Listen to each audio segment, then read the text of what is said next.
Okay, so hello and welcome back everyone to this another beautiful, wonderful video. In today's video, we are going to learn law of torts. हम लोग start करने वाला एक नया chapter जिस chapter का नाम है लॉ ऑफ टॉर्ट्स। अब लॉ ऑफ टॉर्ट्स आप लोगों ने CSET में देख रखा है, आप लोगों ने देखा है लॉ ऑफ टॉर्ट्स कहाँ कहाँ पे बताओ, CSET में। एंड अगर आपने प्रीवियसली CS एग्जीक्यूटिव दे रखा है तो आपने लॉ ऑफ टॉर्ट्स कर रखा है। अब ये न्यू सिलेबस का लॉ ऑफ टॉर्ट्स है। सर क्या डिफरेंस है? कुछ डिफरेंस नहीं है फ्रॉम द ओल्ड सिलेबस, पूरा सेम है law of torts, old syllabus new syllabus दोनों। तो अगर आपके पास पुराने सिलेबस के नोट्स हैं लॉ ऑफ टॉर्ट्स के, वो आप रेफर कर सकते हो, कोई टेंशन वाली बात नहीं है। क्या ये समझ में आ रहा है आपको? हाँ, आज जो ये चैप्टर मैं कराने वाला हूँ, ये चैप्टर मैं सीधा इंस्टीट्यूट के मटेरियल से कराने वाला हूँ, सो दैट आप लोग थोड़ा बहुत इंटरप्रिटेशन स्किल्स सीख ले एंड देन ऑल्सो आपको पता चले कि टॉर्ट्स में क्या है। एंड पूरा इंस्टीट्यूट के मटेरियल से पढ़ने से आपको भी फायदा होगा, आप भी इंस्टीट्यूट के मटेरियल से रेफर कर सकते हो, राइट? अच्छा, अब बहुत सारे स्टूडेंट्स के दिल और दिमाग में ये डाउट हो सकता है कि सर मेरे पास, मैं न्यू सिलेबस में आ चुका हूँ, मेरे पास अभी तक मटेरियल नहीं मिला है ICSI से, जो न्यू सिलेबस के मटेरियल्स है वो नहीं मिला है। तो न्यू सिलेबस के मटेरियल्स आपको खरीदना पड़ेगा फ्रॉम ICSI, ठीक है? वो उसका लिंक जो है वो आप ICSI के पोर्टल में आपको मिल जाएगा। अगर आपके पास लिंक नहीं है तो नीचे डिस्क्रिप्शन में देखो, डिस्क्रिप्शन नहीं, इस वीडियो के बॉर्डर में आपको दिख रहा होगा नंबर स्क्रीन में, उस नंबर पे एक बार मैसेज कर दो, मैं लिंक शेयर कर दूंगा कहाँ से आपको परचेज करना है। अब और एक डिस्क्लेमर ये दे देता हूँ मैं कि अभी अवेलेबल नहीं है मटेरियल्स। बहुत सारे स्टूडेंट्स ने अप्लाई किया था, अप्लाई करने की कोशिश कर रहे हैं, लेकिन they are showing it is out of stock and all that stuff. तो टाइम वेस्ट नहीं करना है मटेरियल के लिए, आप इंस्टीट्यूट के PDFs जो है वो जरूर डाउनलोड कर लो एंड ऐसे बड़ी स्क्रीन में लैपटॉप वगैरह पे, कंप्यूटर वगैरह पे लगा के आप खुद के हैंड रिटन नोट्स बनाओ, ये मैं एडवाइस करूंगा आपको, ठीक है? अच्छा, स्टार्ट करें हम लोग लॉ ऑफ टॉर्ट्स। बहुत ही ब्यूटीफुल सा एक टॉपिक है लॉ ऑफ टॉर्ट्स। सबसे पहले हम लोग समझेंगे कि लॉ ऑफ टॉर्ट्स का मतलब क्या होता है। जो ये वर्ड है टॉर्ट, इसका मतलब क्या होता है? जो हम लोग कहते हैं ना टॉर्ट, इसका मतलब क्या होता है? टॉर्ट, टॉर्ट वर्ड का मतलब क्या होता है? हाँ जी, टॉर्ट वर्ड जो है ना, ये एक फ्रेंच वर्ड है, फ्रेंच वर्ड है, भूलना नहीं। टॉर्ट का जो वर्ड है ये एक फ्रेंच वर्ड है जिसका अर्थ होता है रॉन्ग। क्या बताओ? रॉन्ग, जिसका अर्थ होता है रॉन्ग। तो टॉर्ट का मतलब होता है रॉन्ग, ठीक है? फ्रेंच वर्ड है, टॉर्ट का मतलब होता है रॉन्ग। तो हम लोग पढ़ने वाले, अगर आपने रॉन्ग किया तो उसके लिए किस प्रकार का पनिशमेंट, कौन पनिशमेंट, किसको पनिशमेंट मिलेगा, एंड ऑल्सो रेमिडी, ठीक है? यहां पे पनिशमेंट इन अ सेंस ये है कि किसको हम लोग पनिश करेंगे। समझ में आ रहा है? कौन रिस्पॉन्सिबल रहेगा, किसके ऊपर लाइबिलिटी रहेगा। अब पनिशमेंट की जगह आप लिख सकते हो लाइबिलिटी, ठीक है? किसका लाइबिलिटी है ये आप लिख सकते हो, लाइबिलिटी एंड रेमिडी दोनों आप देख सकते हो। क्या बताओ फिर से? लाइबिलिटी एंड रेमिडी दोनों आप देख सकते हो इस चैप्टर में, कि अगर तुमने गलत किया, ठीक है, तो किस प्रकार के लाइबिलिटीज, किसके ऊपर लाइबिलिटीज आएंगे, एंड किस प्रकार का रेमेडी, एंड किसको रेमेडी मिलेगा, वो भी आपको देखने को मिलेगा। Also at the same time मैं आपको चीज बता दूं, ये जो रॉन्ग है ना, ये बहुत ज्यादा सीरियस क्रिमिनल रॉन्ग नहीं है। टॉर्ट जो है उसको हम लोग सिविल रॉन्ग में पकड़ते हैं। क्या बताओ? Civil wrong.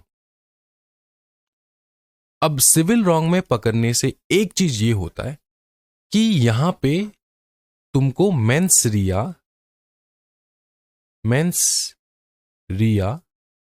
अगर तुम्हारा मेंस रिया नहीं भी हो, मेंस रिया अगर तुम्हारे पास नहीं भी हो। अब बहुत सारे स्टूडेंट्स कहेंगे सर मेंस रिया क्या होता है? एक्सप्लेन करूंगा, तुम सिर्फ ये समझो कि ये एक प्रकार का चीज है जो तुम्हारे पास नहीं है। अगर मेंस रिया तुम्हारे पास नहीं भी हो तब भी तुमको पनिशमेंट मिलेगा। ये होता है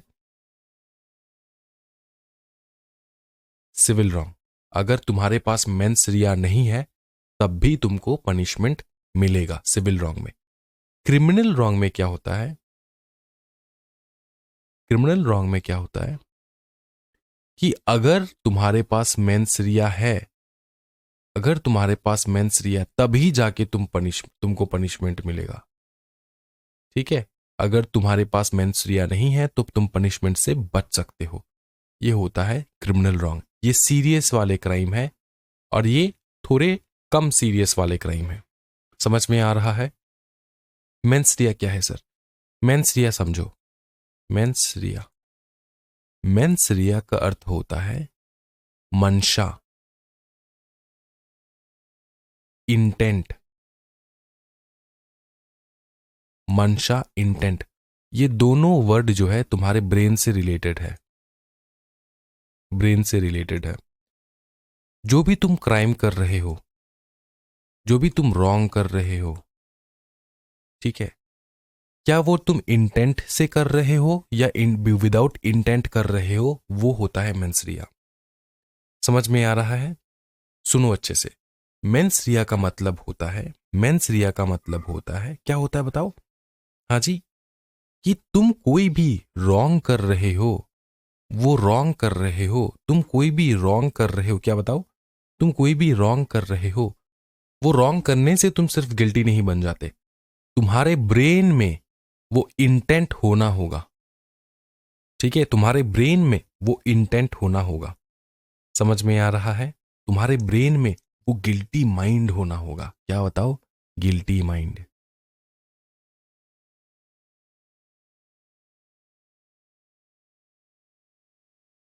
ठीक है, गिल्टी माइंड होना होगा।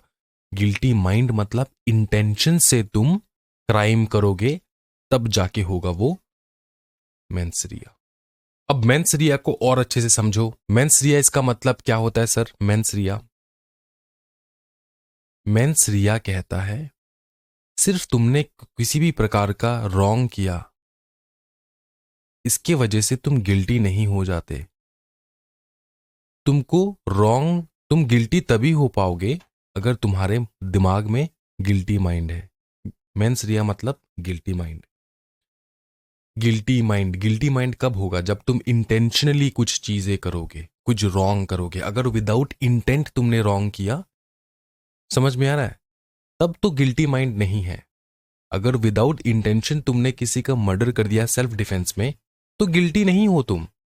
ठीक है, लेकिन अगर तुमने जानबूझ के किया, तब जाके गिल्टी माइंड से किया, तब जाके तुम रॉन्ग हो, तब जाके तुम गिल्टी हो। क्या ये समझ में आ रहा है? हाँ जी। हमेशा याद रखना, मेंसरिया एक प्रकार का ब्रेन का मंशा होता है, इंटेंट होता है, जिसको हम लोग कहते हैं गिल्टी माइंड, जो होना चाहिए किसी भी एक्ट, किसी भी रॉन्ग काम को करने के टाइम। कोई भी रॉन्ग काम तुम कर रहे हो, उस टाइम पे तुम्हारे मन में, दिमाग में अगर इंटेंशन से कर रहे हो, तुम्हारे मंशा से तुम कर रहे हो, गिल्टी माइंड से तुम कर रहे हो, तो जाके वो बन जाएगा गिल्टी, वो काम बन जाएगा गिल्टी, वो रॉन्ग एक्ट बन जाएगा गिल्टी। अगर तुम विदाउट विदाउट किसी भी प्रकार के इंटेंशन से, किसी भी प्रकार के मंशा से, किसी भी प्रकार के गिल्टी माइंड से वो काम कर रहे हो, तो वो गिल्टी नहीं होता। यही चीज कहता है मेंसरिया। ठीक है, इसको हम लोग प्रॉपरली लिखेंगे। कैसे लिखना है सर? देखो, मेंसरिया का मतलब, मेंसरिया का मतलब क्या होता है? हाँ जी, इसका एक मैक्सिम है जिसको हम लोग कहते हैं एक्टस नॉन फेसिट रियम निसी मेंसिट्रिया। क्या लिखो? लिख लो फटाफट। एक्टस, एक्टस नॉन फेसिट, लिखो acts non face it रियम निसी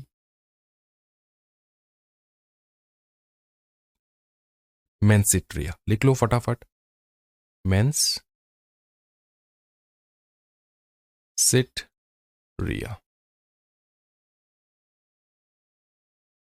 acts non face it रियम निसी मेंसिट्रिया लिखा? हाँ जी। इसका मतलब होता है, इसका मतलब होता है द एक्ट इटसेल्फ। लिख लो, the act, the act itself,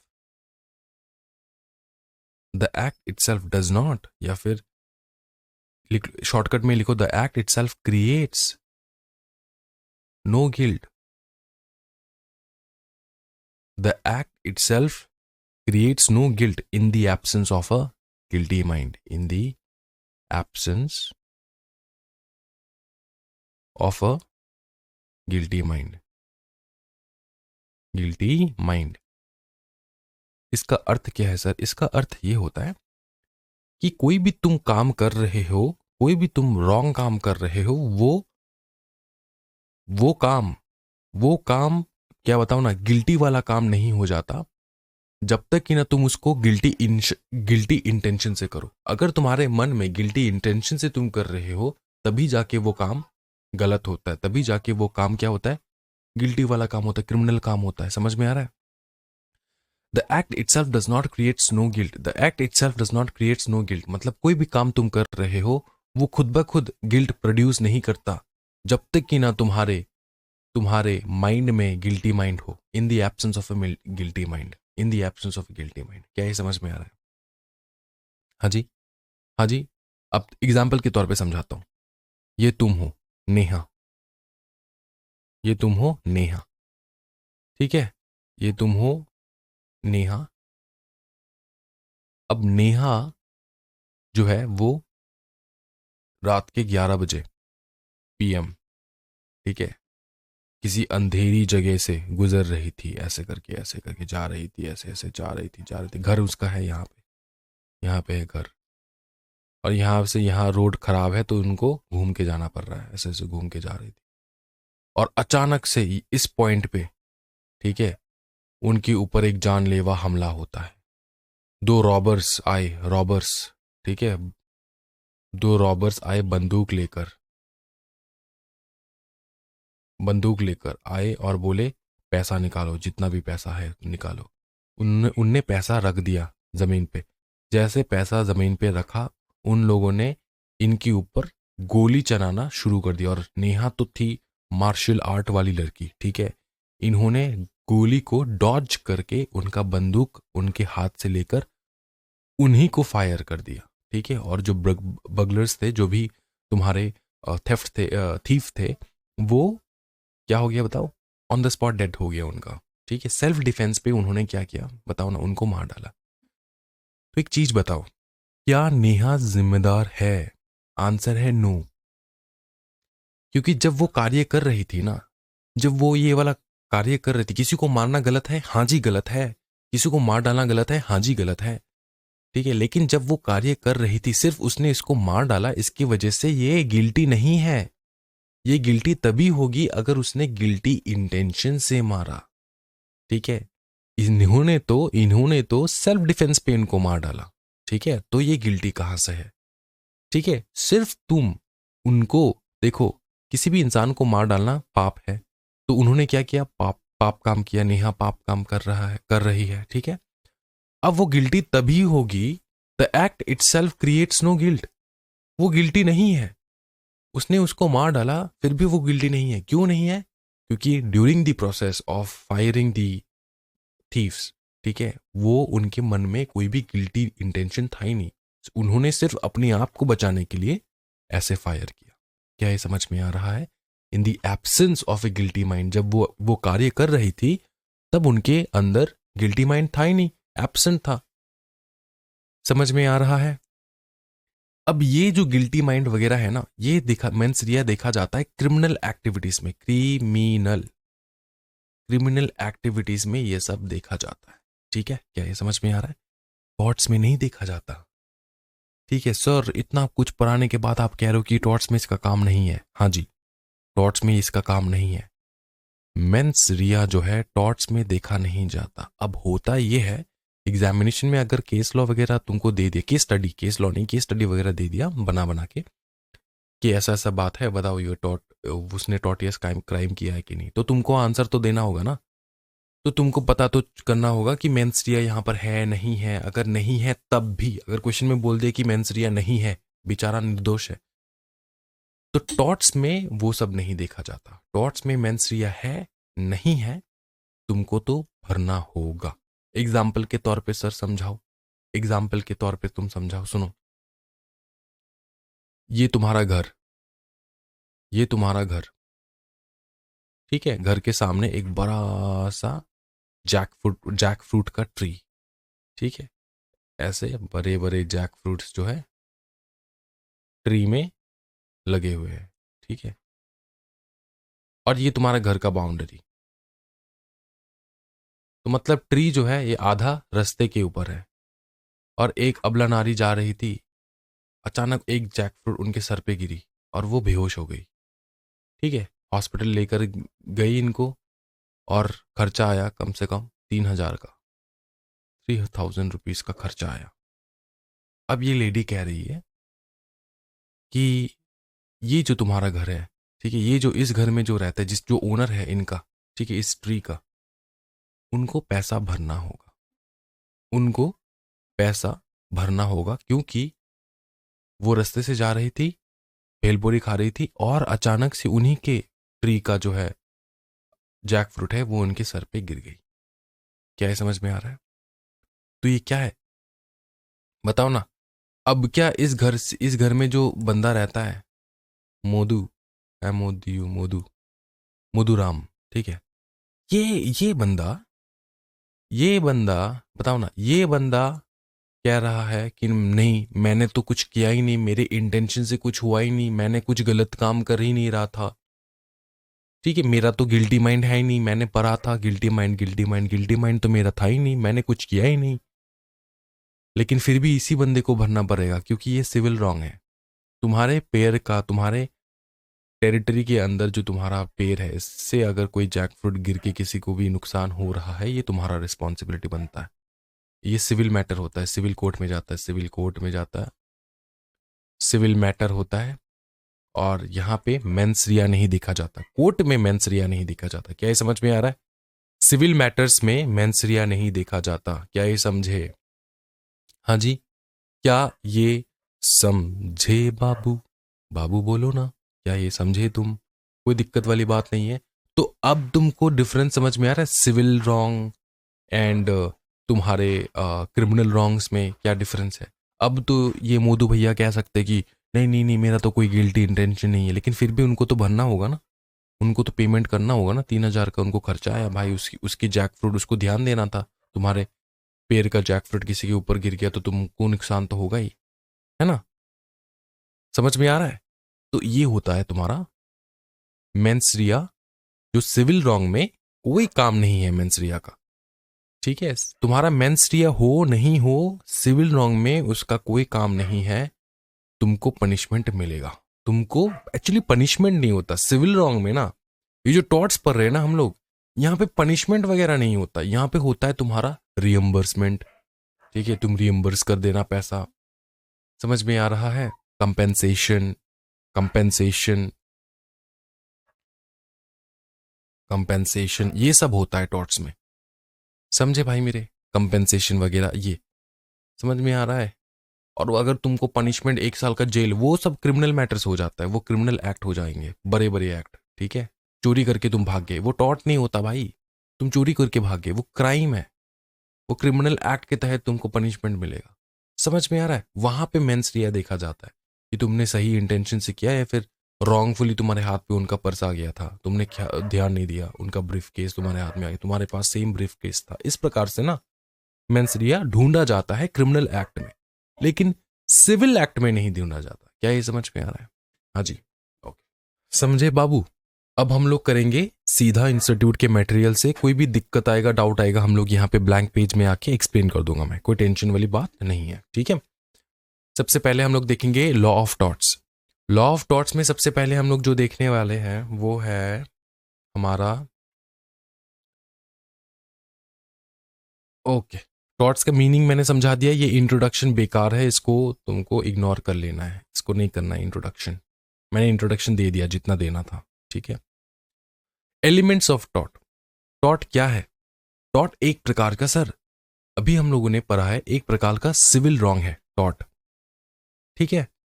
this civil wrong is not a breach of contract और ए ब्रीच ऑफ ट्रस्ट। और ये जो सिविल रॉन्ग है ना, ये ब्रीच ऑफ कॉन्ट्रैक्ट और ब्रीच ऑफ ट्रस्ट नहीं है, breach of contract and breach of trust नहीं है, ठीक है। देखो, breach of contract, breach of trust क्या होता है? ब्रीच ऑफ कॉन्ट्रैक्ट मतलब तुमने किसी के साथ कॉन्ट्रैक्ट किया और तुमने वो कॉन्ट्रैक्ट फुलफिल नहीं किया, तो वो ब्रीच हो जाता है कॉन्ट्रैक्ट का। ठीक है, ब्रीच ऑफ ट्रस्ट, उसी प्रकार से ब्रीच ऑफ ट्रस्ट होता है। लेकिन सिविल रॉन्ग, हम लोग जो टॉर्ट में सिविल रॉन्ग के बारे में बात कर रहे हैं, वो इन सबसे भिन्न है, इन सबसे अलग है। ये वो वाला नहीं है, समझ में आ रहा है? ये अलग है, ये हम लोग देखेंगे आगे जाके। देखो, this wrong is redressable by an action for unliquidated damages. ठीक है, अनलिक्विडेटेड डैमेजेस। अनलिक्विडेटेड डैमेजेस का मतलब क्या होता है? हाँ, अनलिक्विडेटेड डैमेजेस बता दो फटाफट, किसी को भी अगर पता है बताओ, अपने आप बताओ। सर आप तो सुन नहीं रहे, मैं सुन रहा हूं, दिल से बोलो, मैं सुनूंगा। हाँ, देखो, अनलिक्विडेटेड डैमेजेस जो है ना, वो उस प्रकार के डैमेजेस है जो कॉन्ट्रैक्ट वगैरह में लिखा नहीं होता, जो कॉन्ट्रैक्ट वगैरह में लिखा नहीं होता, वो डिटरमाइन किया जाता है by court, by court. Unliquidated damages हमेशा कोर्ट द्वारा डिटरमाइन किया जाता है। और एक होता है लिक्विडेटेड डैमेजेस, क्या बताओ? और एक होता है लिक्विडेटेड डैमेजेस। ये अग्रीड अपॉन, जो कॉन्ट्रैक्ट वो लोग अग्री कर रहे हैं उसके ब्रीच पे, उसके ब्रीच पे किस पार्टी को किस प्रकार का पेमेंट करना होगा, किस प्रकार का कंपेंसेशन पे करना होगा, वो लिखा होता है कॉन्ट्रैक्ट में। वो हो जाता है लिक्विडेटेड डैमेजेस। और अनलिक्विडेटेड मतलब जो पहले से डिटरमाइन नहीं होता, वो कोर्ट द्वारा डिटरमाइन किया जाता है।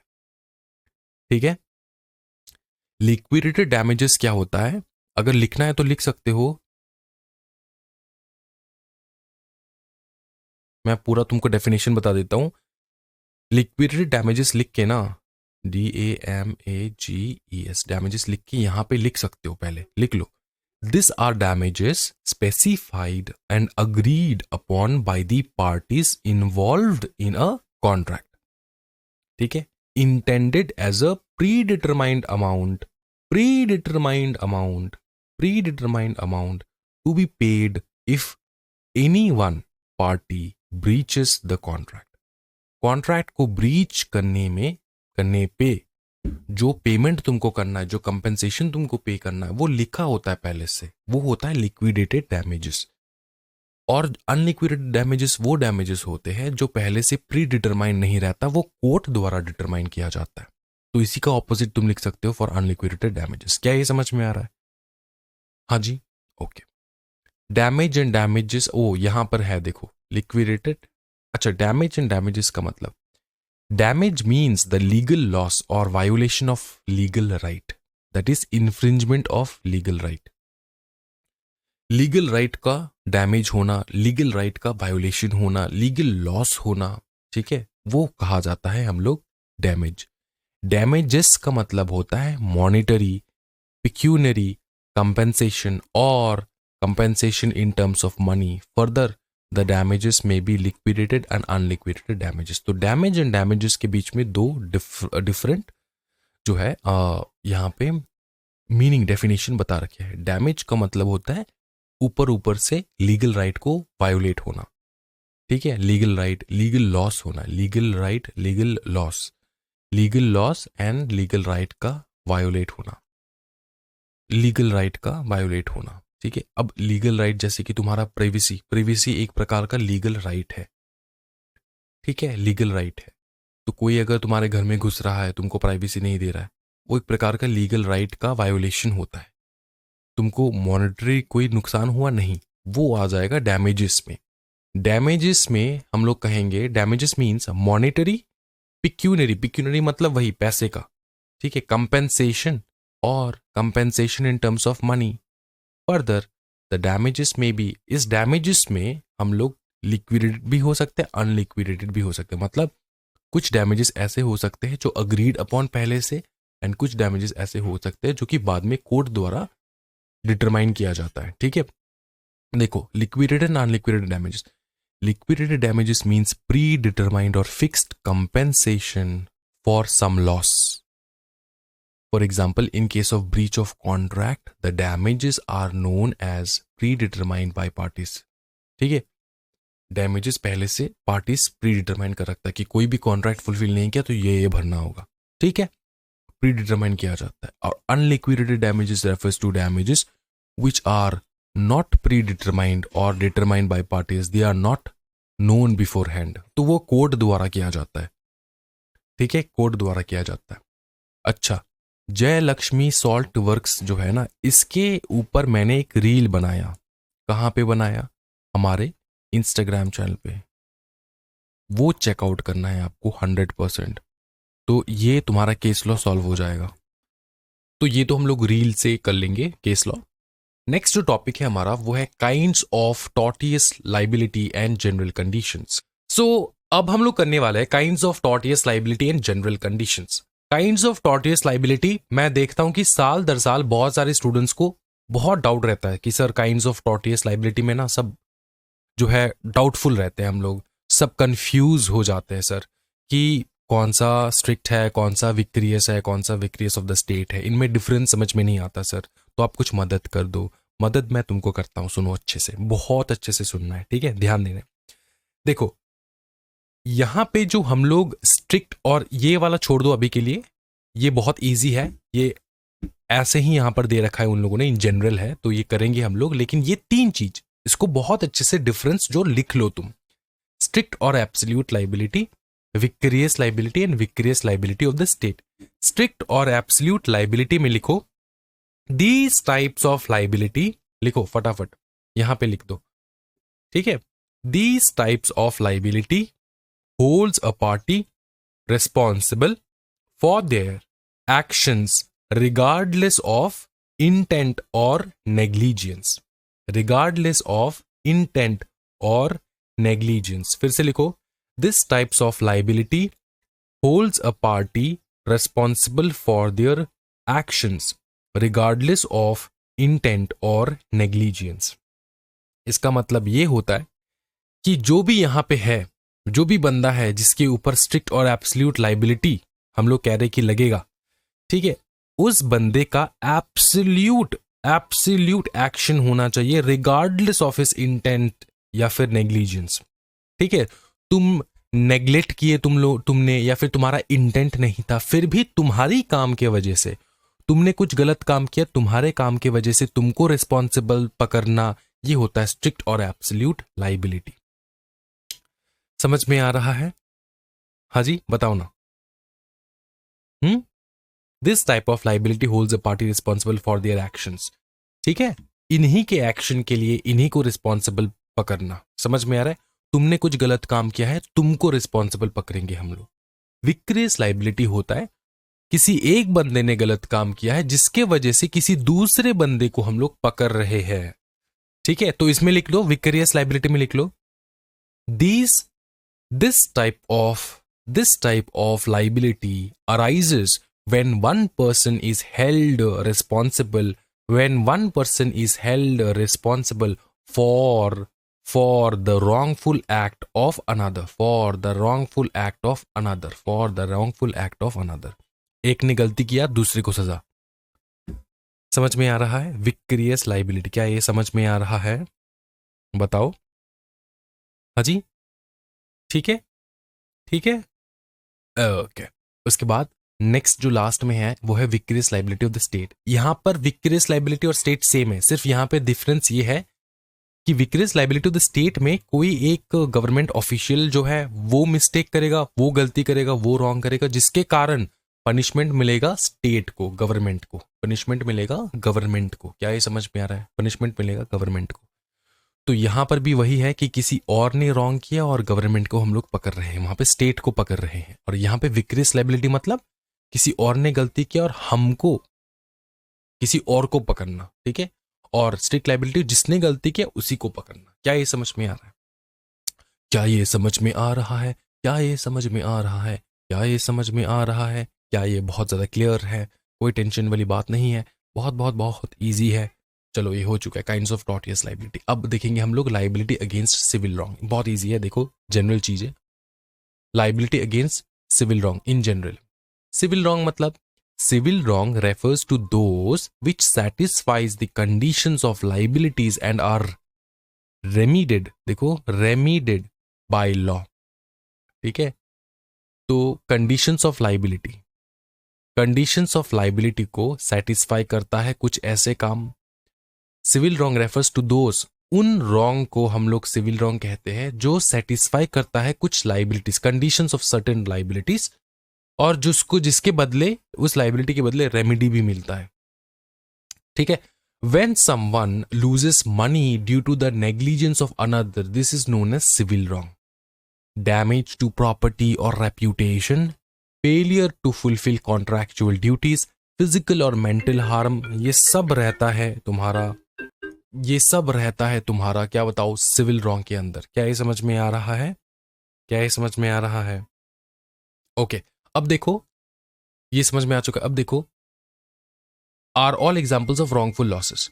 फिर देखो, the victim of a civil wrong has the right to sue the offending party in order to recover damages from the for the harm suffered. तो जो विक्टिम रहेगा वो सू करेगा जिस पार्टी ने वो क्राइम किया, ठीक है, क्राइम नहीं सॉरी रॉन्गफुल एक्ट किया, ठीक है, तो वो सू करेगा और सू के बदले क्या मिलेगा बताओ उसको, डैमेजेस को रिकवर करेगा वो, है ना, जो भी डैमेज हुआ है इस विक्टिम को वो रिकवर हो जाएगा। क्या समझ में आ रहा है? बहुत ज्यादा बवाल। ठीक है, अच्छा, रॉन्ग जो है ना वो दो प्रकार के रॉन्ग होते हैं। रॉन्ग हमेशा दो प्रकार के होंगे। पहला रॉन्ग जो है वो है मॉरल रॉन्ग, नॉट एक्शनेबल, मतलब इसके अगेंस्ट तुम केस नहीं कर सकते, पकड़ लो। मॉरल रॉन्ग क्या होता है? मॉरल रॉन्ग जो तुम्हारे मॉरल के अगेंस्ट हो। अब सबके मॉरल्स अलग अलग है, तो कोई इंसान ऐसा काम कर रहा है जो तुमको मॉरली पसंद नहीं आए, उसके लिए तुम उसके ऊपर केस नहीं कर सकते। क्या ये समझ में आ रहा है? तो मॉरल रॉन्ग एक प्रकार का रॉन्ग होता है जो नॉट एक्शनेबल होता है, मतलब उसके अगेंस्ट तुम केस नहीं कर सकते, उसके अगेंस्ट तुम कोई भी एक्शन, लीगल एक्शन नहीं ले सकते। उसके बाद आता है लीगल रॉन्ग। लीगल रॉन्ग वो सारे रॉन्ग हैं जहां पे आप लोग एक्शनेबल क्लेम कर सकते हो, एक्शंस जो है वो ले सकते हो, केस फाइल कर सकते हो। दो प्रकार के लीगल रॉन्ग्स होते हैं, एक है सिविल रॉन्ग, दूसरा है क्रिमिनल रॉन्ग। क्रिमिनल रॉन्ग हम लोग क्रिमिनल प्रोसीजर एक्ट में पढ़ेंगे आराम से। यहां पर हम लोग सिविल रॉन्ग के टाइप्स देख रहे हैं। सिविल रॉन्ग जो है एक प्रकार का टाइप होता है सिविल रॉन्ग में, वो है टॉर्ट, जो हम लोग इस चैप्टर में देखेंगे, टॉर्ट। उसके बाद आता है breach of contract, breach of trust and breach of equitable and obligations. तो हम लोग देख रहे हैं टॉर्ट। क्या ये समझ में आ रहा है? आगे देखेंगे general conditions of liability for a tort, मतलब कोई भी इंसान अगर टॉर्टियस एक्ट करे, ठीक है, मतलब रॉन्ग काम करे, रॉन्ग एक्ट करे, तो उसके लिए कौन वो इंसान है, मतलब किस कारणवश उसके ऊपर लाइबिलिटी आ सकता है। लाइबिलिटी, क्योंकि टॉर्ट में आपको पता है कि आपको तो जेल में पकड़ के धोएंगे नहीं, वहां पे सिर्फ कंपेंसेशन होता है। टॉर्ट नॉर्मली कंपेंसेशन से चलता है, ठीक है। आपके साथ गलत हुआ तो आपको कंपेंसेशन दिया जाता है। क्या ये समझ में आ रहा है? देखो, अच्छे से देखना है। In general a tort consist of some act और omission done by the defendant, ठीक है, जिसको हम लोग कहते हैं टॉर्ट फीसर। अच्छा, एक चीज समझो, एक एक वर्ड समझना है। In general a tort consist of some act और ओमिशन। अब इस बात का ध्यान रखना, जो हम लोग कहते हैं ना रॉन्ग रॉन्ग रॉन्ग करना, रॉन्ग करना, रॉन्ग करना, ठीक है, रॉन्ग करना। देखो, रॉन्ग में दो चीज आता है, रॉन्ग में हमेशा दो चीज आता है, एक एक्ट करना और एक ओमिट करना। सर इसका मतलब, देखो, ओमिट करने का मतलब होता है छोड़ देना, नहीं करना। दोनों गलत है। अगर तुम गलत काम कर रहे हो या फिर कोई सही काम था जो तुमको करना चाहिए था, तुमने वो नहीं किया, तब भी गलत है। समझ में आ रहा है? रॉन्ग में दो प्रकार के रॉन्ग आते हैं। एक है तुम रॉन्ग कमिट कर रहे हो, गलत काम कर रहे हो, और एक है सही काम ना करना, जो काम तुमको करना चाहिए था वो काम ना करने से भी तुमने अगर ओमिट कर दिया, लीव कर दिया, नहीं किया, तब भी रॉन्ग, तब भी वो गलत है। समझ में आ रहा है? समझ में आ रहा है भाई मेरे? जो सही काम तुमको करना था वो तुमने नहीं किया, तो तब भी वो रॉन्ग है, वो गलत है। In general a tort consist of some act, जो तुमने किया, या फिर कोई ओमिशन जो तुमने नहीं किया, done by the defendant. Defendant कौन? बताओ ना, डिफेंडेंट कौन? हाँ, डिफेंडेंट वो बंदा जिसकी अगेंस्ट केस हुआ है, तुम अपने आप को डिफेंड करोगे। एक होता है प्लेंटिफ और दूसरा होता है डिफेंडेंट। अब डिफेंडेंट को हम लोग टॉर्ट फीसर भी कहते हैं। क्या कहते हैं बताओ? टॉर्ट फीसर, ठीक है, टॉर्ट फीसर, टॉर्ट फीसर, इस बात का ध्यान रखना। किसी भी केस में हमेशा दो ही पार्टीज इन्वॉल्व होते हैं, एक होता है प्लेंटिफ, दूसरा होता है डिफेंडेंट। अब प्लेंटिफ बहुत सारे भी हो सकते हैं या फिर एक सिंगल बंदा भी हो सकता है, डिफेंडेंट भी बहुत सारे हो सकते हैं या फिर एक सिंगल बंदा भी हो सकता है। समझ में ना? किसी भी केस में दो ही पार्टीज होंगे, एक होगा प्लेंटिफ, दूसरा होगा डिफेंडेंट। प्लेंटिफ वो बंदा जो केस करता है, जो पीड़ित है। तुम पीड़ित हो तभी ना जाके तुम किसी के ऊपर केस करोगे, राइट? तुम्हारे साथ गलत हुआ है इसलिए तुम जाके केस करोगे, राइट? और डिफेंडेंट वो बंदा जो अपने आप को प्रोटेक्ट कर रहा है कि नहीं नहीं, मैंने तो कोई गलत काम नहीं किया, मैंने तो कोई गलत काम नहीं किया। समझ में आ रहा है? डिफेंड कर रहा है, ठीक है? तो डिफेंडेंट के ऊपर केस आया, किस बात का केस आ सकता है? या तो उसने कोई रॉन्गफुल एक्ट किया या फिर उसने कोई कुछ ओमिट कर दिया जो उसको करना था, ठीक है?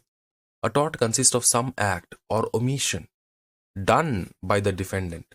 समझ में आ रहा है? whereby he has without just cause or excuses caused some harm to plaintiff to constitute a tort, there must be, मतलब अगर हम लोग अगर देखेंगे, हम लोग अगर इसका एग्जामिन करें कि सच्ची में प्लेंटिफ ने किसी प्रकार का हार्म किया है, सॉरी, सच्ची ने डिफेंडेंट ने सच्ची में डिफेंडेंट ने किसी प्रकार का हार्म किया है कि नहीं प्लेंटिफ को, वो हम लोग कैसे डिटरमाइन करेंगे? To constitute a tort there must be, इस बात का ध्यान रखना। ये समझ में आ रहा है? तो तुम ये कह सकते हो कि ये जो चीज हम लोग पढ़ने वाले हैं अभी, ये है essential ingredients to constitute a tort, कि टॉर्ट होने में क्या क्या चीजें जो है वो नेसेसरी है, ठीक है? लिख सकते हो एसेंशियल इंग्रेडिएंट्स, यहां पे लिख दो essential ingredients to constitute a tort, ठीक है? लिख दिया। अब देखो, अ रॉन्गफुल एक्ट और omission of the defendant, defendant ने किसी प्रकार का रॉन्गफुल एक्ट किया या फिर जो सही काम था वो उसने नहीं किया, ओमिट किया, omission of the defendant. The wrongful act must result in causing legal damages to another. अब ये मॉरल डैमेजेस नहीं हो सकता, ठीक है? यहां पे लीगल डैमेज होना पड़ेगा, जो सिविल एंड क्रिमिनल आ जाता है। सिविल एंड क्रिमिनल में से सिविल होना पड़ेगा, सो दैट, क्योंकि टॉर्ट जो है वो सिविल के अंदर आता है, ठीक है? लीगल डैमेज होना चाहिए, ठीक है? प्लेंटिफ को लीगल डैमेज होगा तभी जाके हम लोग कहेंगे कि चलो टॉर्ट वाला क्राइम हुआ है, टॉर्ट वाला रॉन्ग हुआ है। क्योंकि रॉन्ग के अंदर दो प्रकार के रॉन्ग आते हैं, एक है मॉरल रॉन्ग, दूसरा है लीगल रॉन्ग। मॉरल रॉन्ग तो एक्शनेबल नहीं है, तो इससे कुछ फर्क नहीं पड़ता, प्लेंटिफ केस नहीं कर सकता अगर मॉरली उसके अगेंस्ट कुछ गया हो। लेकिन लीगल रॉन्ग अगर है तो तुम केस कर सकते हो। समझ में आ रहा है? The wrongful act must result, जो डिफेंडेंट ने रॉन्गफुल एक्ट किया, जो काम किया, उसके नतीजे पे कोई लीगल डैमेज तो होना चाहिए प्लेंटिफ को, तभी ना जाके तुम क्या कर पाओगे, बताओ, केस कर पाओगे। तो एक प्रकार का जो एसेंशियल इंग्रेडिएंट है वो है लीगल डैमेज होना प्लेंटिफ को, ठीक है? किसी भी एक्ट या फिर ओमिशन को करना डिफेंडेंट द्वारा, ठीक है? एंड लीगल डैमेजेस होना किसको? प्लेंटिफ को। The wrongful act must be of such a nature as to give rise to a legal remedy. अब वो नेचर इस प्रकार से होना चाहिए उस रॉन्गफुल एक्ट का, जिसके रॉन्गफुल एक्ट का इस प्रकार का नेचर होना चाहिए वो रॉन्गफुल एक्ट का, जो एक लीगल रेमेडी को जन्म दे। मतलब लीगली आप रेमेडी सीख कर पाओ, मांग पाओ, लीगली आप रेमेडी मांग पाओ, ठीक है? ऐसा कोई अगर एक्ट है, लीगली रेमेडी तुम नहीं मांग सकते, ठीक है? लीगली रेमेडी तुम नहीं मांग सकते, तो वो तो नहीं चलेगा। तुमको लीगली रेमेडी मांगना होगा, जो कोई ऐसा काम करने से, कोई ऐसा गलत काम करने से जो लीगल रेमेडी को जन्म दे, वही वो एक प्रकार का टॉर्ट होता है, तब वो टॉर्ट में आ जाएगा। क्योंकि अगर रेमेडी नहीं है, मतलब कोई ऐसा लीगल काम है, सॉरी, ऐसा रॉन्गफुल एक्ट है जो डिफेंडेंट ने किया, एक गलत काम डिफेंडेंट ने किया, लेकिन इसके लिए कोई रेमेडी है ही नहीं, तो वो टॉर्ट के अंदर नहीं आएगा।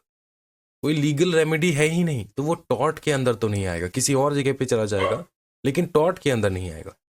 wrongful act must be of such a nature as to give rise to a legal remedy। तो अब तक हम लोगों ने क्या देखा? एक है डिफेंडेंट को कोई भी किसी प्रकार का एक्ट करना है, ओमिशन करना है, दूसरा, प्लेंटिफ को किसी प्रकार का लीगल डैमेज होना चाहिए, एंड इस प्रकार का गलत काम आपने किया है जिसके कारण आपको लीगल रेमेडी जो है उसका जन्म होना चाहिए, कि लीगल रेमेडी दे पाए, इस प्रकार का एक सोल्यूशन होना चाहिए। अगर सोल्यूशन नहीं है तो वो टॉट में नहीं आएगा। ठीक है, लीगल रेमेडी तो कैसे याद रखोगे?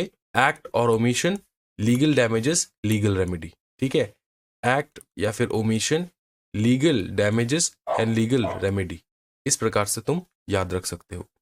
नेक्स्ट, अब जो हम लोग रॉन्गफुल एक्ट कह रहे हैं ना, रॉन्गफुल एक्ट का मतलब क्या होता है, लीगल डैमेजेस का मतलब क्या होता है, ठीक है, वो हम लोग देखेंगे। रॉन्गफुल एक्ट बहुत सीधी भाषा में तुम समझो कि the act complaint of should under the circumstances be legally wrongful as regards the party complaining. In other words, simple words में, it should prejudicially affect any of the above mentioned interest and protected by law.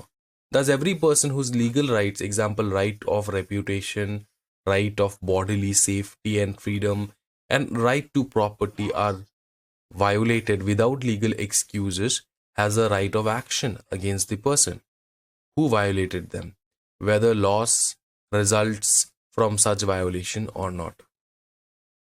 ठीक है, तो simple भाषा में अगर मैं आपको समझाऊं, किसी भी इंसान को अगर उसका लीगल राइट को हार्म हो, अब लीगल राइट कुछ एग्जाम्पल, यहां पे एग्जाम्पल बहुत क्लियरली लिखा है। राइट टू रेप्यूटेशन, तुम्हारे रेप्यूटेशन को कोई हार्म कर रहा है। राइट ऑफ बॉडीली सेफ्टी, तुम्हारे बॉडी जो है, बॉडीली सेफ्टी मतलब तुम्हारा बॉडीली सेफ्टी मतलब तुम अपने इस धर के साथ तुम चल सकते हो, जा सकते हो इधर उधर, बॉडी के साथ इधर उधर जा सकते हो पूरा। ठीक है, समझ में आ रहा ना। और तुम्हारा सेफ्टी जो है ये तुम्हारा राइट है, कोई भी आके तुमको अटैक नहीं करेगा, ये तुम्हारा राइट है। अगर कुछ हो रहा है, ठीक है, तो वो तो रॉन्गफुल एक्ट में आ जाएगा, राइट। बॉडीली सेफ्टी, फ्रीडम, तुम्हारा फ्रीडम कोई छीन नहीं सकता, तुमको कोई पिंजरे में बंद नहीं कर सकता। राइट टू प्रॉपर्टी, तुम अपने ही खुद की प्रॉपर्टी में, ये कॉन्स्टिट्यूशन वाला राइट टू प्रॉपर्टी नहीं है, यहाँ पे राइट टू प्रॉपर्टी का मतलब होता है तुम अपने ही प्रॉपर्टी में खुद बैठे हो। कोई अगर दूसरा इंसान आके, ये भी टॉट में आ जाता है, मैं तुमको समझाता हूँ कि ये तुम्हारा प्रॉपर्टी, ठीक है, और ये आपकी कॉलोनी के गुंडे, ठीक है, कॉलोनी के गुंडे आके तुम्हारे प्रॉपर्टी को जब्त कर लिया, ठीक है, तुम्हारा प्रॉपर्टी है, तुम्हारा राइट टू प्रॉपर्टी, लेकिन तुम कॉलोनी के गुंडे आके तुमको तुम्हारे प्रॉपर्टी के ऊपर जब्त कर लिया। यहाँ पे बैठ के वो लोग हर शाम को पार्टी करते हैं। तो ये क्या हो जाएगा बताओ ना, ये वायोलेशन ऑफ योर प्रॉपर्टी हो जाएगा, ये टॉर्ट में आ जाएगा, ये एक रॉन्गफुल एक्ट है। ठीक है, यहाँ पर पता है एक प्रकार का रेमेडी जो इसको हम लोग कहते हैं एक्स्ट्रा जुडिशियल रेमेडी, वो आप लास्ट में देखोगे, वहां पे बताया जाता है कि अगर इस प्रकार का कोई काम हो रहा है तो आप कोशिश करो उनको निकालने के लिए, विदाउट हार्मिंग देम, विदाउट मतलब फिजिकली हार्मिंग देम, आप कोशिश करो उनसे बात करके निकालने के लिए। अगर नहीं हो रहा है फिर तो तुमको जुडिशियल रेमेडी में आना होगा। एक्स्ट्रा जुडिशियल रेमेडी में तुम बात कर सकते हो, ऐसा नहीं देखो तो सर ऑब्वियसली बात तो करेंगे ही ना, ये अब बोलने वाला चीज़ है क्या? नहीं, बोल के लिख के रखना है ये सारा चीज़, वरना क्या हो जाता है कि छोटी मोटी चीज़ को लेकर ना कोर्ट में जो है बवाल हो जाता है। ये गुंडे कहेंगे कि सर इन्होंने मुझको गाली दिया, मेरे को कंपेंसेशन चाहिए, तो कोर्ट क्या कहेगा वहाँ पे? कोर्ट बोलेगा तुम गाली खाने वाले काम किए, तुम उसकी प्रॉपर्टी में आके बैठे हो और उसका पूरा राइट है, उसका राइट, एक्स्ट्रा जुडिशियल राइट है उसके पास कि वो तुमको डांट सकते हैं, निकाल सकते हैं अपने प्रॉपर्टी से। समझ में आ रहा है ये वाला चीज? तो या आगे जाके देखेंगे, इतना तुम समझ लो यहाँ पे जितना मैंने बताया। Right to bodily safety and freedom and the right to property are violated without legal excuses, has a right of action, has a right of action against the person who violated them, जिन्होंने violation किया उसकी against तुम्हारा कोई right to action बनता है, तो वो होता है रॉन्गफुल एक्ट। ये समझ में आ रहा है? आगे देखेंगे हम लोग। ओके, लीगल डैमेजेस जो हम लोग बात करते हैं ना कि लीगल डैमेज होना होगा, लीगल डैमेज होना होगा। लीगल डैमेजेस में दो प्रकार के डैमेजेस आता है, ठीक है, लेकिन उससे पहले आप ये देखो, it is not every damage that is a damage in the eyes of the law. ठीक है, हर डैमेज नहीं है। शायद आपको लग रहा होगा आपको डैमेज हुआ हो, लेकिन आईज ऑफ द लॉ में वो डैमेज नहीं है। ठीक है, it must be a damage which the law recognises. Law अगर उस डैमेज को डैमेज रिकॉग्नाइज कर रहा है तभी जाके कुछ हो पाएगा, वरना किस बात का रेमेडी। तुम तो अपने आप सोच सकते हो कि यार ये मेरा डैमेज हो गया, वो मेरा डैमेज हो गया, लेकिन लॉ को रिकॉग्नाइज करना होगा कि सही में डैमेज हुआ कि नहीं। In other words, there should be legal injury and invasion of the legal right. In the absence of an infringement of the legal right, an action does not lie. Also, where there is an infringement of a legal right, an action lies even though no damages may have been caused, as stated in Ashby versus White. तो Ashby versus white एक case law है, ये आप coat कर सकते हो, ये आप कोट कर सकते हो एग्जामिनेशन में। जब तुमको ना डैमनम से नहीं इंजरी से नहीं डैमनम के बारे में पूछेगा, तुम ये सब कोट कर सकते हो। लीगल डैमेजेस के बारे में पूछेगा, तुम ये सब कोट कर सकते हो। तो इसको लिख लेना है, ये इंपॉर्टेंट है, इसको मैं कर देता हूं हाईलाइट। ठीक है, ध्यान रखना इस चीज का। Understood? Okay, Ashby versus white. यहां पे क्या बताया, मोटा मोटा क्या बताया सर? बताया ये कि देखो डैमेज जो है ना, ये जो डैमेज है, ये तुम्हारे तुम्हारे आइस में, तुम्हारे नजर में ये डैमेज शायद डैमेज हो, यस इट्स अ डैमेज। लेकिन अगर लॉ के नज़र से देखें हम लोग तो no it is not a damage. ठीक है, तो लॉ कह रहा है कि एक्चुअल में डैमेज है क्या। ठीक है, लॉ कह रहा है कि देखो तुम जो भी डैमेज सोचो वो डैमेज नहीं बन जाता। मैं बताऊंगा तुमको कि डैमेज क्या होता है। अगर तुम्हारा लीगल राइट छीन रहा है, लीगल राइट अच्छे से समझ, लीगल राइट अगर तुम्हारा कोई छीन रहा है, लीगल राइट, या फिर इन्फ्रिंज कर रहा है, इन्वेज कर रहा है, मतलब इन्वेजन का मतलब होता है कोई जबरदस्ती कर रहा है, ठीक है, आगे तुम्हारे लीगल राइट को छीन रहा है तुमसे, ठीक है, इन्फ्रिंज कर रहा है लीगल राइट को, तब जाके हम लोग कहते हैं कि डैमेज हुआ है, डैमेज हुआ है। ठीक है, डैमेज हुआ है, तब जाके हम लोग कहते हैं। तुम्हारा सुनो अच्छे से, टॉट में क्या है ना, मैं तुमको समझाता हूँ। डैमेजेस में ना शायद तुम्हारा मॉनेटरी लॉस हो ना हो, कोई फर्क नहीं पड़ता। मॉनेटरी लॉस हो ना हो फर्क नहीं पड़ता। अगर लीगल राइट को इन्फ्रिंज किया गया है, लीगल राइट टूटा है, लीगल राइट जो है आपका, उसको इन्फ्रिंजमेंट हुआ, उसका इन्फ्रिंजमेंट हुआ है, तो वो डैमेज है, तो वो डैमेज है, लॉ कहता है। तो डैमेज क्या है सर? डैमेज का सिंपल मतलब होता है कि in other words there should be legal injury और invasion of the legal right in the absence of an infringement of a legal right and actionable does not like. तो अगर legal right का infringement ना हुआ हो, absence, देखो अगर legal right का इन्फ्रिंजमेंट ना हुआ हो, एब्सेंट हो, तो वहां पे कोई एक्शन राइज ही नहीं होता, डज नॉट लाइक, कि उसके अगेंस्ट तुम कुछ कर नहीं सकते। लीगल राइट को इन्फ्रिंज करना होगा, लीगल राइट को। अगर तुम निशाना मार रहे हो ना, तीर लगा के निशाना कर रहे हो ना, तो उस इंसान के बॉडी पे निशाना मत करो, उसके लीगल राइट पे निशाना करो, तब जाके तुम एक रॉन्गफुल एक्ट कर पाओगे। सर आप बढ़ावा दे रहे हो क्या रॉन्गफुल एक्ट करने के लिए? नहीं नहीं नहीं, मैं सिर्फ तुमको समझा रहा हूं। अब इसको और क्लियरली समझेंगे। तुमको लग रहा होगा सर बहुत कॉम्प्लिकेटेड हो गया, नहीं, कुछ कॉम्प्लिकेटेड नहीं। लीगल डैमेजेस मतलब लीगल राइट को इन्फ्रिंज करना, इतना तुम समझ लो। लीगल डैमेजेस मतलब लीगल राइट को इन्फ्रिंज करना, ठीक है, वो हो जाता है लीगल डैमेजेस। अब लीगल डैमेजेस के ऊपर ना दो प्रकार के बहुत ब्यूटीफुल डैमेजेस आते हैं। पहला डैमेज जो है वो है डैमनम सिने इंजुरिया, दूसरा है इंजुरिया सिने डैमनम। ये दो मैक्सिम्स है जो इसके अंदर आ जाता है। डैमनम सिने इंजुरिया का मतलब होता है डैमेज होना लेकिन इंजरी नहीं होना। ठीक है, अब ये जो इंजरी है, मतलब इंजरी को तुम इस प्रकार से इंटरप्रिएट कर सकते हो।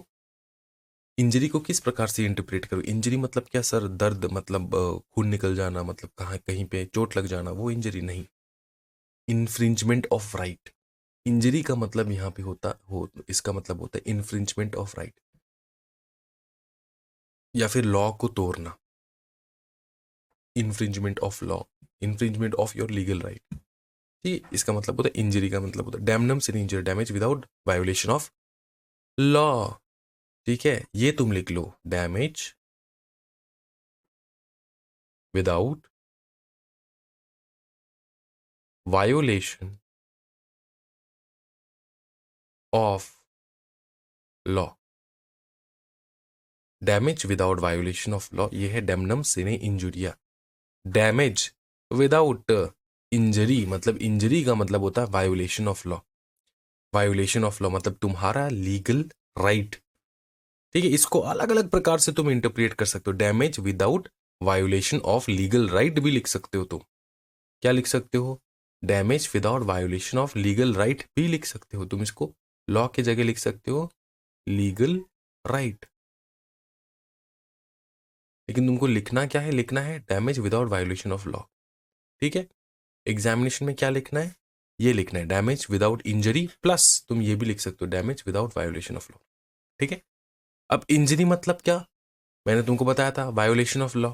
तो तुम सबसे पहले क्या लिखोगे? Violation, violation of law without damage. क्या? Without damage. वायोलेट हुआ है लॉ विदाउट इन डैमेजेस, मतलब legal right. Violation of law मतलब लीगल राइट, डैमेज हुआ है विदाउट लीगल रो। Violation of law, legal right को वायोलेट हुआ है विदाउट एनी डैमेजेस। समझ में आया क्या? समझ में आया क्या? नहीं समझे सर? समझाऊंगा। देखो बहुत अच्छे से देखना है, बहुत ब्यूटीफुली देखना है। देखो समझना है इसको बहुत अच्छे से। ठीक है, हम लोग देख रहे हैं डेमनम सिने इंजुरिया। सबसे पहले डेमनम सिने इंजुरिया, या तुम इसको कह सकते हो damage without violation of law. समझना है, damage without violation of law. अब डैमेज कैसे करे कि लॉ ही ना टूटे? डैमेज कैसे करे कि लॉ ही ना टूटे? डैमेज कैसे करे कि लॉ ही ना टूटे? ये है न्यू मार्केट। New market. अब किसी भी शहर में, किसी भी डिस्ट्रिक्ट में न्यू मार्केट तो रहेगा, कहीं पर भी तुम हो जाओ, न्यू मार्केट। ठीक है, ये है दो वेंडर्स। एक के पास है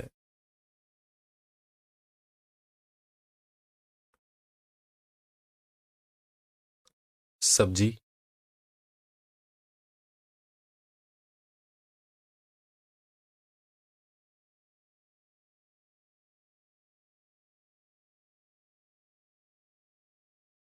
ठीक है, ये है, ये है हमारे राम भैया।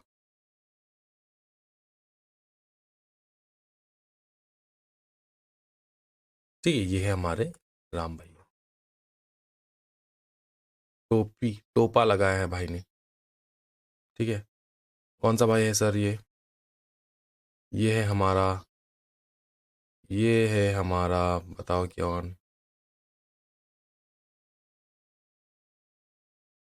ये है हमारा, ये है हमारा श्याम भैया, श्याम ब्रो। ये हमारा राम ब्रो। ठीक है, अब देख भाई हो क्या रहा है। श्याम ब्रो जो है ना, ये दुकान कब से लगा रहा है पता है? 2025, 2025 जनवरी 26 से, जनवरी 26 2025। और पता है राम ब्रो कब से दुकान लगा रहा है? 1997 01 26, ये भी 26 जनवरी 1997 से दुकान लगा रहा है राम ब्रो। तो कौन सबसे पुराना? राम भैया सबसे पुरानी। ठीक है, अब आया कौन अभी लेटेस्ट में? श्याम ब्रो। अब ये जो है ना राम भैया, जिस लोकेशन में वो दुकान करते थे वहां पर सिर्फ वही थे एक वेंडर जो सब्जी बेचते थे, और कोई नहीं था। अचानक से जनवरी में उन्हीं के बगल में एक वेंडर लग गया, उन्हीं के बगल में एक सब्जी वाला आ गया जिनका नाम है श्याम ब्रो। अब श्याम ब्रो आने से क्या हो गया? श्याम ब्रो बहुत हैवी डिस्काउंट्स भी देंगे क्योंकि नया नया बिजनेस है, तो राम ब्रो को थोड़ा नुकसान होने लग गया। धीरे धीरे धीरे धीरे राम ब्रो के पास जितने भी सारे कस्टमर्स थे ना, वो आधा हो गया और यहाँ पे बहुत सारे कस्टमर्स चले गए। कुछ लॉयल कस्टमर्स थे जो राम ब्रो के पास रह गए, एंड कुछ अनलॉयल कस्टमर्स थे जो शाम ब्रो के पास चले गए, क्योंकि हैवी डिस्काउंट्स मिल रहे थे भाई, तो चले गए। ठीक है, अब एक बात बात बताओ, डैमेज हुआ कि नहीं? राम भाई को डैमेज हुआ कि नहीं, बता दो फटाफट। राम भाई को डैमेज हुआ?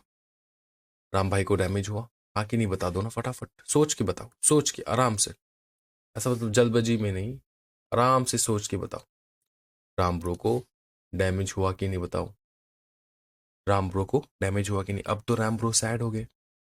हाँ सर, क्योंकि उनको डैमेज हुआ। किस प्रकार का डैमेज हुआ सर? मॉनेटरी डैमेज हुआ, पैसे का, मनी। पैसे कम कमा रहे वो अभी, मॉनेटरी डैमेज हुआ। वो पहले दिन का 5,000 कमाते थे, अब वो दिन का कमा रहे 2,500। तो क्या मॉनेटरी डैमेज हुआ? हाँ सर, मॉनेटरी डैमेज तो हुआ। अगर मॉनेटरी डैमेज हो रहा है तो ये क्या हो रहा है सर? ये हो रहा है डैमेज। डैमेज तो हो रहा है, लेकिन क्या कोई लॉ टूटा? शाम ब्रो जो उसके बगल में वेंडर एक दुकान लगा, ठेला लगा, क्या उसने कोई लॉ तोड़ दिया क्या इससे? हाँ जी, इलीगली है क्या, या इलीगल है क्या दुकान लगाना? हाँ जी बताओ, ठेले पे इलीगल है? नहीं है सर, लगा सकते, कोई दिक्कत वाली बात नहीं है, लगा सकते, आराम से लगा सकते सर, कोई टेंशन वाली बात नहीं है, आराम से लगा सकते। तो क्या कोई लॉ टूटा? बताओ ना, कोई लॉ टूटा? नहीं, कोई लॉ तो नहीं टूटा। क्या कोई लॉ टूटा? नहीं, लॉ नहीं टूटा। वायोलेशन ऑफ लॉ हुआ? नहीं हुआ। वायोलेशन ऑफ कोई लॉ नहीं हुआ। क्या इसके लीगल राइट को हार्म हुआ? नहीं सर, लीगली तो उसके राइट को कुछ हार्म नहीं हुआ। ठीक है, मॉरली हुआ है, क्योंकि ये पहले बहुत कमाता था, अब को थोड़ा कम कमा रहा है, मॉरली हुआ है। तो ये क्या है? डेमनम सिनी इंजुरिया, मतलब डैमेज तो हुआ, डैमेज तो हुआ, लेकिन लॉ नहीं टूटा, वायोलेशन ऑफ लॉ नहीं हुआ, without violating any law, without violation of any law. क्या ये समझ में आ रही है डेमनम सिनी इंजुरिया? फिर से बताओ, डेमनम सिनी इंजुरिया का अर्थ ये होता है कि डैमेज होना लेकिन वायोलेशन नहीं होना, लॉ का वायोलेशन नहीं होना, लॉ का वायोलेशन नहीं होना। क्या ये समझ में आ रहा है? बहुत ब्यूटीफुल सर। ठीक है, अब देखो, ये है, ये वाला पोर्शन एक बार देख लो अच्छे से तो मजा आ जाएगा। डेमनम सिनी इंजुरी एक बार रीड करेंगे हम लोग। डैमनम मीन्स हार्म, लॉस और damage in respect of money, comfort, health etcetera. इसका मतलब डैमनम का मतलब होता है। ठीक है, इंजुरिया माने इन्फ्रिंजमेंट ऑफ अ राइट। ठीक है, जो मैंने तुमको बताया था, infringement of a right conferred by the law on the plaintiff. मतलब उसी उसी प्रकार से तुम इसको जो है इस भाषा में डिलीवर कर सकते हो कि violation of law, infringement, injury मतलब violation of law, infringement of right होने से क्या होता है? वायोलेशन ऑफ लॉ होता है। The maxim means that in a given case a man may have suffered damage. इस मैक्सिम का अर्थ ये होता है कि किसी भी गिवन केस में एक इंसान को डैमेज हो ही सकता है, damage, and yet have no action in टॉट, मतलब डैमेज तो हुआ है लेकिन वो कुछ कर नहीं सकता, वो केस नहीं कर सकता, वो केस नहीं कर सकता। ठीक है, because the damage is not to an interest protected by the law of tort। क्योंकि ये जो डैमेज हुआ है वो टॉट प्रोटेक्ट, लॉ प्रोटेक्ट नहीं करता, लॉ इस डैमेज को रिकॉग्नाइज नहीं करता, क्योंकि इसने कोई भी किसी प्रकार का गलत काम तो नहीं किया है ठेला लगा के। क्या बताओ, राम भैया क्या श्याम भैया के ऊपर, श्याम ब्रो के ऊपर क्या केस कर सकता है? आंसर है नहीं, केस नहीं हो सकता, केस कर ही नहीं सकते। क्यों क्यों कर नहीं सकते? कोई डैमेज क्लेम क्यों नहीं कर सकते? क्योंकि लॉ रिकॉग्नाइज नहीं करता इन सब चीजों को। तुमको लीगली हार्म को ढूंढना होगा। अब तुमको लीगल हार्म मैं दिखाता हूं, देखो, लीगल हार्म तुम ढूंढ रहे थे ना, दिखाता हूं, देखो, पहले लिख लो मैक्सिम, इंजोरिया सिने डैमनम। इसका अर्थ होता है वायोलेशन ऑफ लॉ। इसका जो भाई मेरे अर्थ होता है ना, violation of law without without damage, damage. ठीक है, इसको सर समझाओ अच्छे से। तो तुमको समझाने के लिए बैठा हूं भाई मैं। देखो, एक बंदा चिंटू, चिंटू कह सकते हो इसको, इसको कह सकते हो दीपंकर, इसको कह सकते हो जाना, कोई भी नाम दे दो, ठीक है। सर आप सारे बंगाली नाम बता रहे हो सर। चिंटू भाई सबका होता है, चिंटू भैया, चिंटू यार, चिंटू हर घर में होता है। ये है चिंटू, ठीक है। ये अपने पीछे बस्ता पकड़ के, अपना खुद का बस्ता पकड़ के, ठीक है, स्कूल से आ रहा था। कहाँ से आ रहा था बताओ? स्कूल से आ रहा था चिंटू भाई। सर चिंटू के मुंह मुंह को क्या हुआ सर? कुछ नहीं भाई, हो जाता, बचपन में हो जाता है ऐसा, ठीक है। अच्छा, चिंटू स्कूल से आ रहा था, ये स्कूल उनका, ठीक है, स्कूल से आ रहा था और उसका घर है, ये है उसका घर। ज़्यादा 10 मिनट लगता है स्कूल से, घर से स्कूल, एंड स्कूल से घर 10 मिनट लगता है। लेकिन चिंटू ने क्या सोचा, नहीं यार सीधे सीधे क्यों जाएंगे। चिंटू ये वाला रास्ता पकड़ा, ये ये करके। चिंटू को इस प्रकार से आना था घर, ठीक है, इस प्रकार से आना था घर। अब जब चिंटू रास्ते पे चल रहा था ना, चिंटू रास्ते पे चल रहा था, चलते चलते चलते चलते चलते चलते चलते चलते, जब चिंटू यहाँ पे पहुंचा ना, यहाँ पे पहुंचा, यहाँ पे एक एक डॉगी खड़ा था यहाँ पे, ठीक है, चिंटू को अटैक करने के लिए पूरा रेडी, खूंखार डॉगी, ठीक है, टिबेटियन मिस्टिफ, वो खड़ा था, सोच ले। या फिर कोई और बुलडॉग, या फिर कोई और सर, हाँ बताओ ना, कोई भी खूंखार, खूंखार आप डॉगी पकड़ सकते हो, ठीक है। लैब्राडोर नहीं सर, लैब्राडोर थोड़ी ना बाइट करता है ज्यादा, करते हैं भाई मेरे। अच्छा सुनो, यहाँ पे एक डॉगी खड़ा था खूंखार, ठीक है। अब चिंटू क्या करेगा? चिंटू दौड़ेगा, डॉगी को देखा, डॉगी को बिना कोई मतलब के चिंटू ने पत्थर फेंका डॉगी के ऊपर, डॉगी को हो गया गुस्सा। अब डॉगी चिंटू के पीछे, चिंटू डॉगी के आगे, दर दर दर दर दर दर दर दर ये ऐसे ऐसे ऐसे करके ना, ऐसे ऐसे ऐसे दौड़ रहा है, दौड़ रहा है, दौड़ रहा है, दौड़ रहा है, दौड़ रहा है। अचानक से उसने, इस जगह पे एक घर था, ठीक है, इस जगह पे एक घर था जो एक प्राइवेट प्रॉपर्टी था, और फेंसिंग वेंसिंग लगा के यहाँ पे रखे थे, प्राइवेट प्रॉपर्टी के ऊपर ऐसे फेंसिंग वेंसिंग था। ऊपर में एक बहुत बड़ा सा बोर्ड भी लगा था, private property, trespassers will be prosecuted, या फिर ट्रेसपासर्स विल बी फाइंड 10,000। ठीक है, बहुत बड़ा प्राइवेट प्रॉपर्टी। चिंटू क्या करेगा? चिंटू को बचना था, अब डॉगी काट लेगा। वो प्राइवेट प्रॉपर्टी ऊपर जंप करके ऐसे, मतलब दीवार से कूद के यहाँ पे आ गया। जैसे वो आ गया, डॉगी से बच गया, ठीक है। अब यहाँ का जो ओनर है, उसने चिंटू का कान पकड़ लिया, बोला कि तूने ट्रेसपास क्यों किया? चिंटू ने बोला, मेरे को डॉगी डॉगी डॉगी, मेरे को डॉगी पकड़ा था सर, मेरा कोई गलती नहीं है सर, मेरे को डॉगी पकड़ा था सर। तो ये ओनर ने चिंटू को बोला, अपने पापा को फोन लगाओ। पापा आए यहाँ पे, पापा ने बोला, थैंक यू सर, मेरे मेरे बच्चों को, मेरी चिंटू को बचाने के लिए, चिंटू बहुत बदमाश है। तो प्रॉपर्टी ओनर बोले, वो थैंक यू उनको बाद में, लेकिन ये 10,000 का फाइन पेमेंट कर दो फटाफट मुझे। बोले क्या बात कर रहे हो, आपके प्रॉपर्टी में वो आया, आपको कोई नुकसान हुआ क्या किसी प्रकार का? आपके फूल के पौधे जो है उसको उसने तोड़ दिया, अपने गमले जो है उसने तोड़ दिया, जंप करने के टाइम ऐसा कुछ डैमेज वगैरह हुआ क्या? नहीं नहीं, कुछ डैमेज नहीं हुआ, लेकिन फिर भी तुमको पेमेंट करना 10,000। क्यों सर? दीवार टपक टपक कर आने से मुझको पेमेंट करना है, ठीक है। मैंने दीवार दीवार जो है वो टपक कर आया, मैंने ट्रेस पास किया, and that's why you are asking me to pay a sum of 10,000 rupees. तो ओनर ने बोला, भाई मेरे ये प्राइवेट प्रॉपर्टी है, प्राइवेट प्रॉपर्टी में बहुत बड़े बोर्ड में लिखा है कि private property trespassers will be fined. अगर ऐसा लिखा है तो ये क्या है, लॉ है, इस घर का नियम है, तुम आ नहीं सकते, ठीक है। तो यहाँ पे क्या हो रहा है? चिंटू के पापा को क्या पैसा देना होगा? आंसर है यस। क्यों? क्यों? यहाँ पे तो डैमेज नहीं हुआ सर, कोई डैमेज नहीं हुआ, प्रॉपर्टी को कोई डैमेज नहीं हुआ। क्या वायोलेशन ऑफ लॉ हुआ? यस, वायोलेशन ऑफ लॉ हुआ। एक लॉ था इस घर में, ठीक है।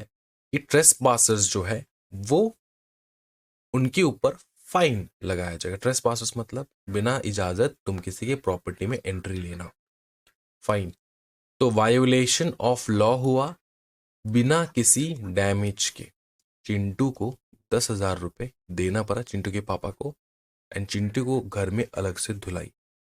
ठीक है, इससे अच्छा डॉगी से काट ही खा लेता, मतलब डॉगी को अलाउ कर देता थोड़ा सा काट ले, इससे क्या हो जाता, पापा से बच जाते यार। पापा जो धुलाई है बेल्ट से निकाल के, मतलब इतना डेंजर। ठीक है, जो भी हो, यहाँ पे हो क्या रहा है, यहाँ पे हो ये रहा है कि सर वायोलेशन हो रहा है लॉ का, लेकिन डैमेज दूर दूर तक डैमेज नजर नहीं आ रहा है। तो क्या सर ये इनफ्रिंजिबल डैमेज है, मतलब ये क्या हम लोग जा सकते कोर्ट में? बताओ, ये इनफ्रिंज है राइट्स का, बताओ इनफ्रिंजिबल राइट्स है, बताओ। हाँ, राइट्स को इनफ्रिंज हुआ है, बताओ। अगर yes then tell me, yes हुआ है तो देखो, ये डैमनम से इंजुरिया हो गया। अब इंजुरिया से it means injury without damage, that is where there is no damage, कोई डैमेज ना हुआ हो, resulted yet it is an injury और रॉन्ग, फिर भी वो गलत काम है। ट्रेसपासिंग करना गलत काम है, इन डॉट। Where there is an infringement of a legal right not resulting in harm but plaintiff can still sue, plaintiff sue कर पाएगा। मतलब प्लेंटिफ कौन? हाँ, उस प्रॉपर्टी का मालिक, उसने केस कर दिया चिंटू के पापा के ऊपर, वो केस कर पाएगा। स्टिल सू, कैन सू, डॉट के अंदर कैन सू, केस कर पाएगा। समझ में आ रहा है? अगर डैमेज ना हुआ हो तब भी केस कर पाएगा। क्या ये समझ में आया है? हाँ जी, ठीक है। तो इंजरिया सीने डैमनम ये 2000% एग्जामिनेशन में आएगा, 2000% एग्जामिनेशन में आएगा। ठीक है, इसको तुमको बहुत अच्छे से करना है, 2000%। एसबी वर्सेस वाइट जो है इंस्टाग्राम में आपको मिल जाएगा रील, जहां पे मैंने ये एक्सप्लेन कर रखा है, एक बार चेकआउट कर लेना है। डाउट हो तो मुझको पूछ लेना है, ठीक है। इंजुरिया सीने डैमनम क्या होता है? Injuria violation of law without damage, और ऊपर में देखो डी से डैमेज याद रखना, सिर्फ डी से damage, damage without violation of law, खत्म। ठीक है, इन वर्ड्स को याद रखना, तुम अपने आप लिख पाओगे, कोई टेंशन वाली बात नहीं। डैमनम डैमेज अगर हुआ विदाउट वायोलेशन ऑफ लॉ, तो वहां पे कोई भी legal right, legal remedy arise नहीं होता। No legal right, no legal remedy in case of damnum sine injuria. लेकिन इंजुरिया सिने डैमनम में लीगल राइट अराइज होगा, लीगल रेमेडी भी अराइज होगा। समझ में आ रहा है? हाँ जी। दोनों जो एग्जाम्पल मैंने बताया ना तुमको, चिंटू का और वो वेंडर का, राम एंड श्याम भैया के, राम एंड श्याम ब्रो के वेंडर, ये दोनों एग्जाम्पल तुम एग्जामिनेशन में भी लिख सकते हो। ठीक है, ये रियल लाइफ एग्जाम्पल्स है, तो तुमको वो एग्जामिनेशन में भी चिपका डालना है। और अगर तुमको बहुत ज्यादा रेलिवेंट लिखना है तो तुमको ये केस लॉस करना है। ये केस लॉस तुमको होमवर्क में देता हूं, ये नेक्स्ट क्लास में करवाऊंगा केस लॉ। ठीक है, कुछ केस लॉस जो है मैं नेक्स्ट क्लास तुमको एक्सप्लेन कर दूंगा। अभी होमवर्क है, इसको एक बार देख लेना है तुमको बहुत अच्छे से। ठीक है, और एक चीज, लीगल रेमेडी जो हम लोग अभी कंप्लीट कर लेंगे फटाफट। देखो, लीगल रेमेडी का मतलब होता है the third conditions of liability of a tort is legal remedy. मतलब कोई भी लीगल क्राइम अगर हो रहा हो, लीगली रॉन्ग हो रहा हो, उसके अगेंस्ट लीगल रेमेडी भी होना चाहिए। अगर लीगल रेमेडी नहीं है तो वो किस बात का गलत काम। ठीक है, this means that to constitute tort, tort होने के लिए रॉन्गफुल एक्ट तो होना ही है, लेकिन उसके अंदर रेमेडी भी होना है। The main remedy for a tort is an action for unliquidated damages. Unliquidated damages में मतलब बताओ, जो पहले से हम लोगों ने कैलकुलेट ना कर रखा हो, जो कोर्ट द्वारा कैलकुलेशन होता है। Although some other remedies, example injunction, may be obtained in addition to damages, or specific restitution may be claimed in actions for the detention of a cattle. Self-help is a remedy of which the injured party can avail himself without going to a law court. It does not apply to all torts, and perhaps the best example of these is which is does not apply is trespass of a land. Trespass of a land. Trespass of a land. Example देखो, समझोगे, tension ना लो। तुम सोच रहे हो sir क्या क्या बवाल लिख दिया सर, यहाँ पे मेरे को समझ में नहीं आ रहा है। टेंशन नहीं लेने का भाई मेरे। यहाँ पर देखो, A finds a drunken stranger in his room who has no business to be there in it. तुम अचानक कोचिंग वोचिंग करके घर जा रहे हो और घर जाके देखो भैया एक ड्रंकन स्ट्रेंजर तुम्हारे रूम में लेटा हुआ है, एंड दस दिस इज ट्रेसपास। ये क्या है? ट्रेसपास है। ही मतलब कौन, A is entitled to get rid of him if possible without force, if possible without force, जो मैंने तुमको पहले ही बताया था कि यहां पर एक्स्ट्रा जुडिशियल रेमेडी भी है कि तुमको कोर्ट नहीं जाना है। कोई बंदा सोया हुआ है तुम्हारे रूम में, तुम क्या लॉयर को जाके फोन करोगे, सर मेरे यहाँ पे नहीं, उसको लात मार के भगाओगे, लात मार के भगाएंगे ना, तो ये क्या है सर, लात मार के नहीं भगा सकते सर, यहाँ पे लिखा है विदाउट फोर्स, विदाउट फोर्स लिखा है सर। प्रैक्टिकल एग्जाम्पल मैं बता रहा हूँ, प्रैक्टिकल, थोड़ा बहुत लात मार के भगाओगे उसको, ठीक है। अब वो ड्रंक है, उसको क्या पता चलेगा उसको लात मार पड़ रहा है या फिर क्या, जो भी है। लेकिन हाँ, लॉ बता रहा है फोर्स यूज मत करना, ठीक है, लॉ बता रहा है फोर्स यूज मत करना, लेकिन तुमको कोर्ट नहीं आना है, तुम अपने आप ही इसको निकाल सकते हो। But if that is not possible, अगर तुमको दिख रहा है कि नहीं बहुत गड़बड़ हो रहा है, बहुत दिक्कत हो रहा है, तो पुलिस को फोन लगाओ। Not possible with such force as the circumstances of the case में वारंट, तो तुम उसके बाद केस कर सकते हो, पुलिस आएगा और उसको निकालेगा, ठीक है। समझे, समझ में आ रहा है? तो ये आ जाएगा लीगल रेमेडी। लीगल रेमेडी मतलब, लीगल रेमेडी मतलब कोई भी लीगल राइट अगर इन्फ्रिंज हो रहा हो तो एक प्रकार का लीगल रेमेडी भी जन्म होना होगा, लीगल रेमेडी भी अराइज होना होगा, जिसके अगेंस्ट तुम मांगोगे। तुम कौन हो? तुम हो प्लेंटिफ। प्लेंटिफ मतलब कौन सर? प्लेंटिफ मतलब वो बंदा जो केस करता है। तुम क्या केस करोगे? सुनो ना यार, एक एग्जाम्पल लेता हूं मैं तुमको। तुम जा रहे हो कोर्ट में, ठीक है, जज साहब को बोल रहे हो कि सर सुनिए ना, ऐसा ऐसा बात है, ठीक है। तो जज साहब ने तुमको बोला कि ठीक है, मैंने सब कुछ सुना, अब तुम क्या चाहते हो? तुम बताओगे नहीं सर कुछ नहीं चाहते सर, ऐसे ही सर आए हैं, कोई लीगल रेमेडी वगैरह नहीं चाहिए सर हमको, ऐसे आइए टाइम पास सर। तो कोर्ट वाला जज तुमको पेल देगा वहीं पे। तो इसलिए तुमको क्या करना है, याद रखना, टॉर्ट कंस्टिट्यूट होने में लीगल रेमेडी भी चाहिए होगा। अगर कोई लीगल रेमेडी तुमको नहीं चाहिए या फिर अराइज ही नहीं हो रहा है तो वो टॉर्ट नहीं है, ठीक है। एक है क्या बताओ, legal damages, legal remedy and दूसरा रॉन्गफुल एक्ट। ये तीन बहुत ही ज्यादा इंपॉर्टेंट की इंग्रेडिएंट्स है फॉर कंस्टिट्यूटिंग अ टॉर्ट, इस बात का ध्यान रखना। wrongful act, legal remedy and legal damages।